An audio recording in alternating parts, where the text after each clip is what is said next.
Hello hello hello hello hello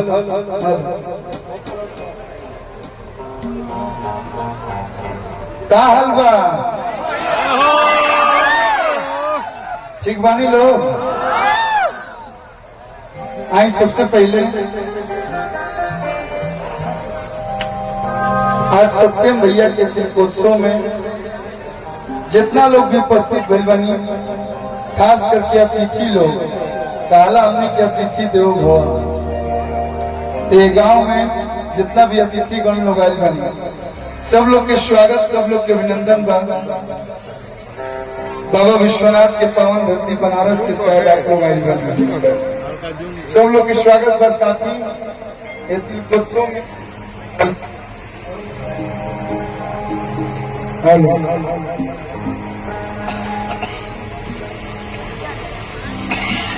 hello थोड़ा सा आप लोग हट जाइए साउंड सिस्टम के आजू बाजू से, मतलब हट चलो, अच्छा लगे। साथी दीपोत्सव में जितना भी बड़ भैया, चाचा, बाबा है, बाएं साइड में माई बहन चाची लोग उपस्थित बा लोग, साथी मंच पे म्यूजिशियन कलाकार सही जितना लोग भी उपस्थित बा, सब लोग के हम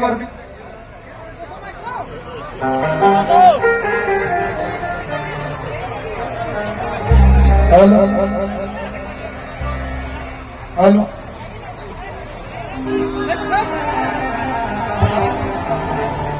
हेलो जितना लोग भी उपस्थित बा, सब लोग के सादर प्रणाम बा। को जोरदार ताली बजा के आशीर्वाद दें। देखिए हर कलाकार आवेला तो हर जगह जाला, काहे कि ओकरा ढेर सारा पैसा रुपया, कहीं कहीं सोना के सिकड़ी, अंगूठी, बहुत सारा चीज मिलेला। लेकिन ई कार्यक्रम में हमने क्या आइल बानी सब, ऐसे तो कौन जिला? बक्सर जिला है ना भैया, बगल में ही चौगाई बा ना जी, ओकरा बगल में थोड़ी पाड़े पूरा हमार मामा गांव हो। हम भले एक दो बार आइल बनी, क्या कि हमारे मामा जी लोग बक्सर में बस गई बा, तो बड़ी खुशी भई। और एक चीज और बतावल चाहब कि ई कार्यक्रम खातिर कुछ ऐसा लोग हमारा के कॉल कैले या बतैले जेकर बात हम कभी टाल ना सकेला। गार्जियन हमें के अभय पांडे बाबा, एक बार चार जोरदार ताली वहाँ के नाम पे आप लोग बजा दी। और काफी अच्छा संबंध हुआ, साथी राजकुमार सर, साथी भागीरथ बाबा और विजय चौहान जी, शिल्पी जी। जिला हमारा है, लेकिन सबसे ज्यादा सहयोग हमारा अभय बाबा के बाद, वहाँ के सादर प्रणाम बा। और एक परिवार से जुड़ के ये मंच पे आके हम कहीं भी जाए ना तो हमारा टाइम रहेला कि माना दो चार कलाकार बने तो 11 बजे आवे के बच्चे 12 बजे आवे के बाद, लेकिन आप लोग के परिवार से ऐसा रिश्ता बन गया कि हम 8 बजे रुआ लोग के घर पे आ गए। तो एक बार जोरदार ताली परिवार खातिर आप लोग बजा दी लोग कि कलाकार कितना मान सम्मान प्यार देवे। साथी मंच में उपस्थित निशा पांडे जी, आपका हक है इतना मजाक करने का। बहुत ही अच्छी सिंगर अभी प्रस्तुति उन्होंने दी, जितनी तारीफ की जाए कम होगी। हमारे बहन हमने के प्यार से पूछिया कहनी से शिल्पी बाबू बाड़ी, जिला में स्वागत बाबा। जैसन की निशा जी बतौनी है कि कल्पना जी के बाद हर कलाकार के को अलग अलग दायरा होला कि क्यों की गाई तो अच्छा लगी, लेकिन शिल्पी राज में भगवान माँ सरस्वती ऐसा कला दिले बड़ी कि कोनो भी गीत गावेली तो गीत के आपन बना लेवेली। बहुत कम सिंगर लोग, तो शिल्पी राज खातिर जोरदार ताली आप लोग सदन से बजा दी। विजय भैया अरे कोरिया हसमी जावा जी जावा देले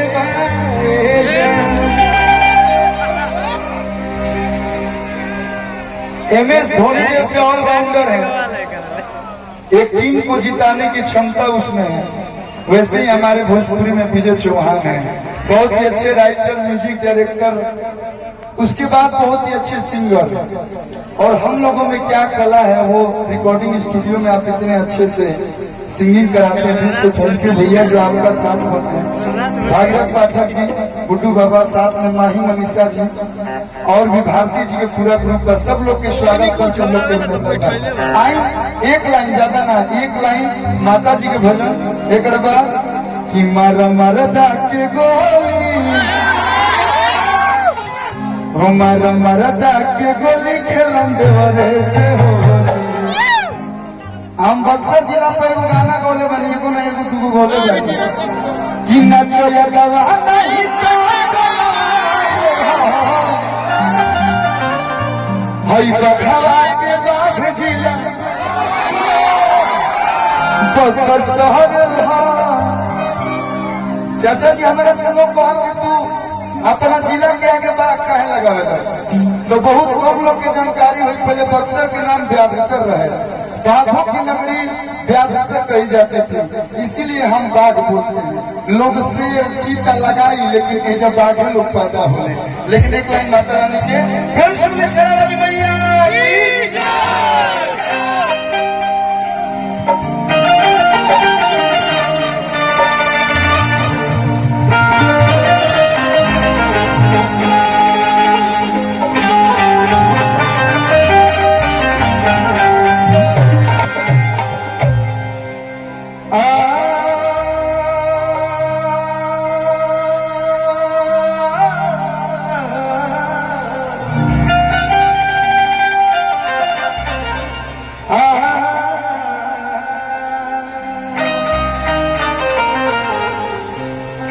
कि हमके अपन दास बनाला, विनती करी हजार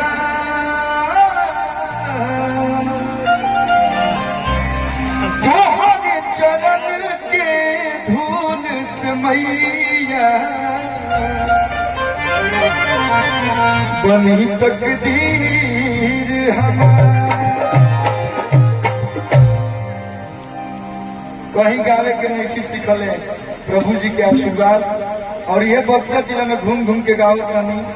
आज आप लोग के प्यार बा कि जिला ना कोनो जगह जाई ना, लोग बड़ी सम्मान बड़ी प्यार दे रही। आप लोग के प्यार है कि तने बाटे हमरो भाग जगाई दे तू, कि तने बाटे हमरो भाग जगाई दे तू, अब फुलवे बनाई दे तू।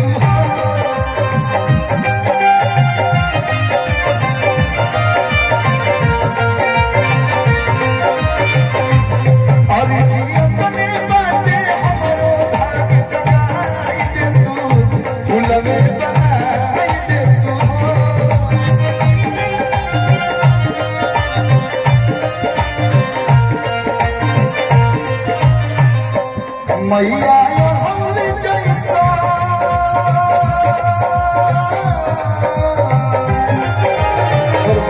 माई हो हल जैसन हमरो के अपनाई ले, माई हो हल जैसन हमरो के अपनाई ले तू, कि माई हो हल जैसन हमरो के अपनाई ले, अब फुलवे बनाई दे।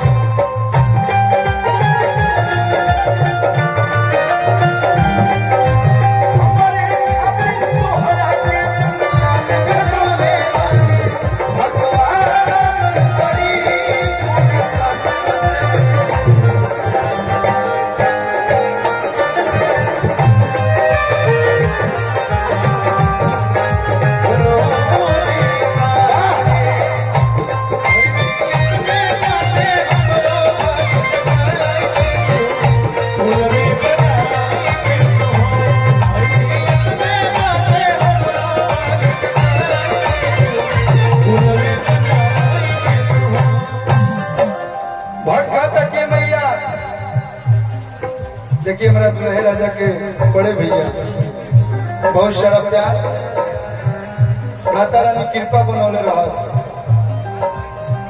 सोचिया सवेरे पूजती चरानी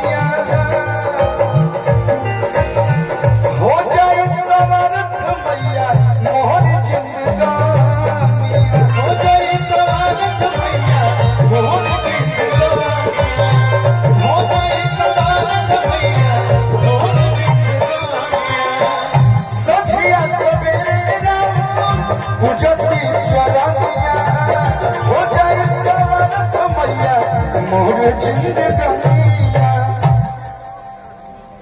बहुत तो बलुआ में प्रेम बा वो कहीं ना मिलेला कि माई हो बलुआ पकाया बरसाई में। देखिए परिवार की खूबसूरती देखिए, एक साथ सब लोग बैठ के कितना सुंदर तरीका से कार्यक्रम देखा था। बक्सर जिला में हमारे तभी कमे कार्यक्रम होला, जहाँ होला तामा झगड़ा हो गया अपन में लोग बर्बाद कर देवेला, लेकिन जिला में पहला ऐसा कार्यक्रम बा कि बड़ी व्यवस्थित कार्यक्रम हो रहा बा। आपन लोग इतना शांति से कार्यक्रम देख रहा बा। एक बार आप लोग अपना खातिर जोरदार ताली बजा ली। लोग कितना व्यवस्थित, एक परिवार में कोनो चीज की कमी नहीं है, सबके चेहरा पर खुशी बा। खुशी बा मतलब पैसा रुपये कुछ नहीं है, आजकल खुशी नहीं है मिलत। वैसे ही माई हमरों के सब कुछ दे दी। जना उम्र में लड़का पढ़े ले से लिखे ले से वही उम्र में माइक मिल गई हमारा गाना गौनी। टाइम को देखी सत्यम भैया नहीं एगो चीज अच्छा लगल है, टाइम पर बियाह होता, दुल्हा के चेहरा पर ग्लो बा। हमारो बियाह होता तो ऐसे नहीं ग्लो रहे, अभी तनी बा, अभी साले 2 साल पहले कि माई हो बलुआ पकाया बरसाई दे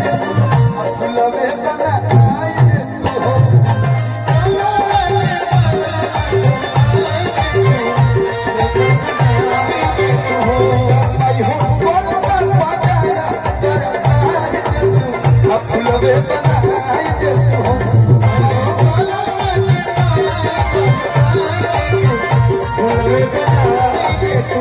और